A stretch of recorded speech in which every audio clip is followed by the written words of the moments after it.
Welcome to the 24-Hour Woman Show with Cheryl Liew-Chng.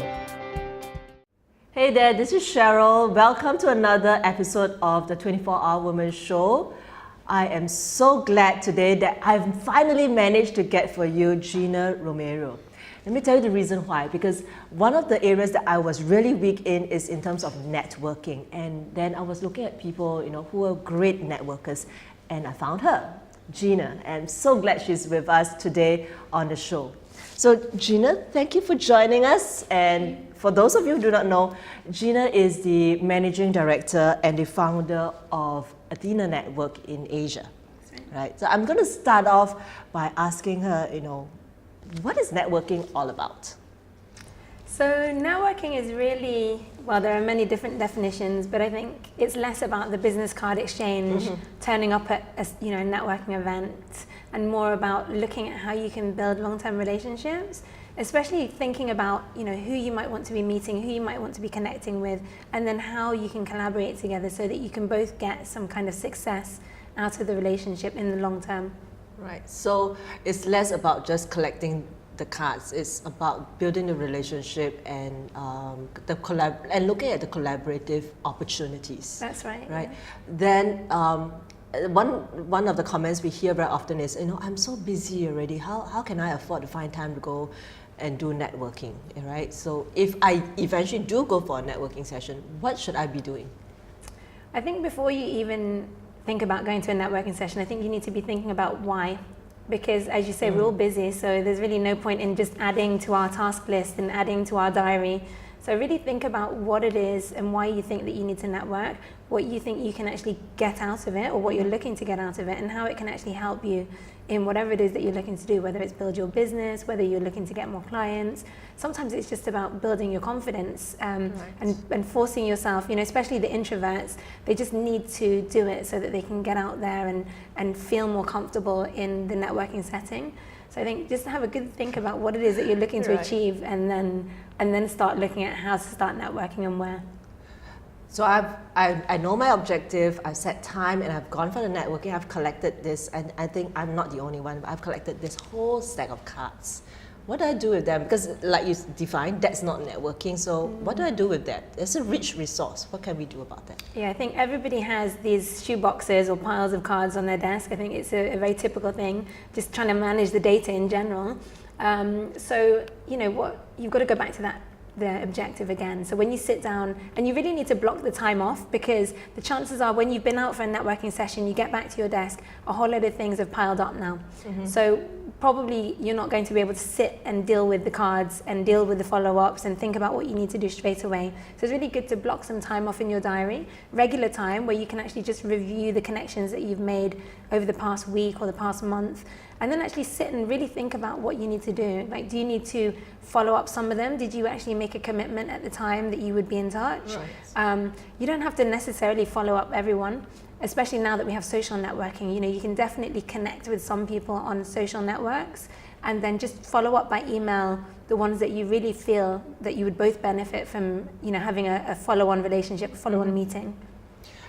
On average, how many networking events should we be attending? Whether it's it's as an entrepreneur or as somebody that's in the corporate arena, is there a magic number somewhere? I think for smaller businesses, entrepreneurs, they really need to network to get business a lot of the time. So whether you like it or not, you need to be out there meeting people. I think if you're in the corporate world, it depends really. I mean, I think definitely strategy is really important more than time. So quality over quantity, and just being really specific and researching, the right places to network. So you don't necessarily have to be out networking all the time, but I think you do need to be very strategic and think about the types of networks, the types of groups where you would actually really get a lot out of it. And it's about contribution as well. So you want to think about where you can actually add value to the group. Time-wise, for an entrepreneur, at least once a month, I would say you need to be out there. And it's kind of like the gym, right? You can sign up for the gym and you probably never go. Right. So if you're the type of person that doesn't like to go out and network, you probably want to sign up for something more structured, where there's a little bit more accountability. So if you think about the gym as opposed to a fitness class, if you go to a fitness class where there's a group of you that are part of the class, you'll probably be more inclined to go back because you're accountable to the rest of the group. Right. But if you love networking, you can network as much as you like, I think. But again, make sure that you're spending your time well and actually getting something out of it. Right. If I'm just starting up from, getting out of school, which is one of the questions that we had is, I'm just getting out of school, I know networking is important, well, what is the networking 101 that I should be really looking at? So, you got to really, the most important thing, if you get one thing right, you've got to research your groups. I think that is really going to be the make or break for anyone. Because if you go to the wrong group and you turn up and your first networking experience is really bad because you've come to a group where it's, the wrong fit or the wrong type of person or whatever that could be, there's no good or bad groups really. It's all about finding the right group for you. So I think, a lot of people come to me at Athena and they say, oh, I don't like networking. And it's because they've been to a group that wasn't suited to them, to their personality, to their role, whatever it might be. So, once you find that right group, you'll probably like it more. And then I think you've got to go through the networking sins, right? There's a batch of networking sins that you really shouldn't be doing, and easy to make the mistake. So, being too aggressive with the business card, trying to sell immediately.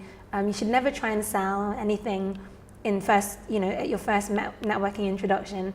It's always about asking the questions and trying to find out more about the other person and really looking how you can help them as opposed to try to get something from them. That's really important. That will help a lot. Okay. Well, it sounds like you have a wealth of experience around networking. But the story I hear was that once upon a time you were really, really nervous about networking yourself. So how do you overcome that and eventually is so comfortable in networking environment? Honestly, I still don't really like networking that much. It's not that I really love the networking aspect of it. I think it's just that I've learned how to manage my networking and so I love community and I love people. So that I definitely love. So networking is obviously a big part of networking and being part of communities and meeting people.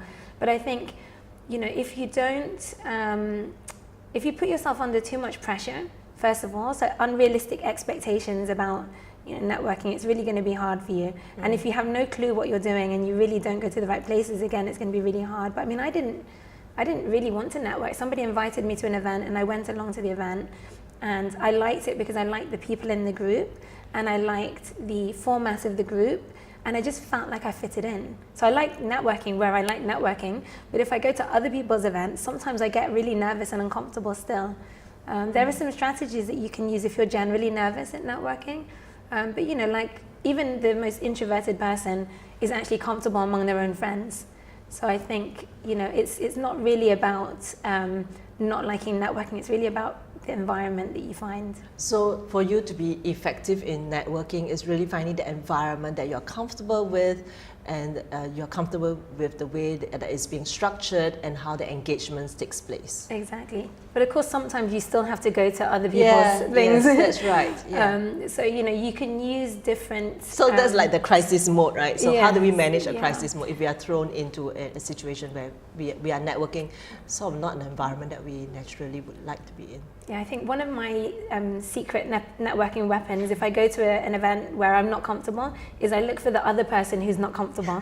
There's always somebody else who's also not comfortable, so you just have to kind of scan around the room, and they're normally hiding it by trying to, pretend to be on their phone, or they're in the corner, or they're intently stirring their tea, or there's some kind of telltale signs that they're also not very comfortable. So, you don't want to go and break into a conversation that's really already happening. You want to look for somebody else. Or you loiter near the door until somebody comes in who's new, and then you pretend that you're the hostess and you welcome them, and that's a lot easier than trying to break into, somebody else's networking conversation. In your opinion, can networking be taught in a class?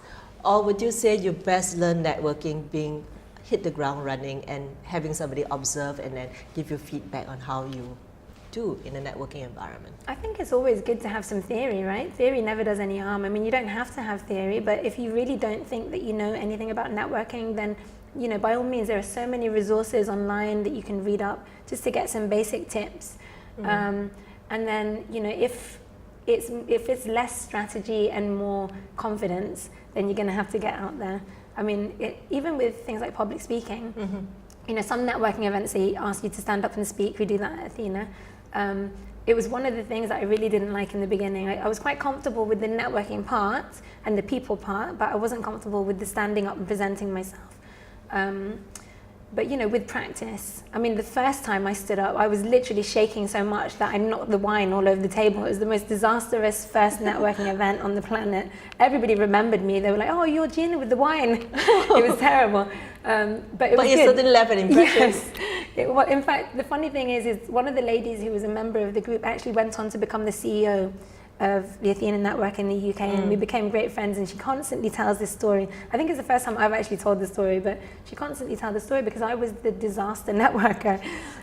But you know, now I've managed to turn it around, and it's a lot of it is down to practice. You brought Athena Network to Asia. What's your motivation? Why a networking group? Yeah, I wasn't motivated. I mean, you were very into IT, and also you could have done a lot of other things. Honestly, I worked and I had my 2 children and I raised them while running a business, and I did so many things when I was in the UK. When I came here, my whole plan was not to work. I just wanted to lie by the pool and not work at all. Well, that's what I thought. I was pregnant with my 3rd son, so I thought this is going to be the one where I actually, you know, just stay at home. But I kind of got bored very quickly. Within about 3 months after having my son, I felt quite bored. So I didn't really know anybody in Singapore, so I started looking online for networking groups to go to. And I found the Singapore Council of Women's Organizations, which is great because they're the umbrella body for 57 women's groups in Singapore. So pretty much every group they know. And I went to them and I volunteered for them a little bit, but I was also looking for a group to actually network at. And as I looked through all the different groups, and there are some really great groups here in Singapore that have different objectives and, you know, a whole different sort of. So you were doing your research then? I was doing my research. But I just didn't see anything that was quite like Athena, because we have quite a structured format. We also train networking, so we have a lot of focus on helping people network more effectively and understand how to network more effectively. And yeah, I just couldn't find anything that was quite the same. So I thought I'll just start one small coffee morning once a month, just so that I could do that. So it's just to fill your own need, actually, and then that's where you manage to get other like-minded people who are looking for opportunities. Yeah. And I suppose the structure that they were comfortable in, because I was certainly one of them. I mean, I was looking around for a networking group. I have visited many. I was doing my research, and Athena was one of those I really liked because there was a structure to it. And I know by the time we get to this, there'll be a lot of people who will be emailing my assistant, how do I get to know Athena? You know, where can I find them? And what website should they visit if they want to find out more about the Athena? Great, yeah. If you go to www.athenaasia.com, that's the easiest one. Right, and we're going to have that up for you at the screen so you can refer to that. For those of us who always say that either we are too busy about networking or we don't know about networking, this is certainly a place that you should research and come and join and try it out.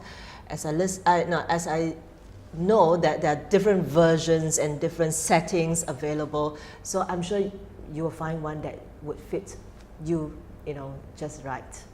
Absolutely. Any final word about networking? The world is getting more complex. The world is networking and collaboration is going to be the way to go. What is one thing that the 24-hour woman needs to invest in right now?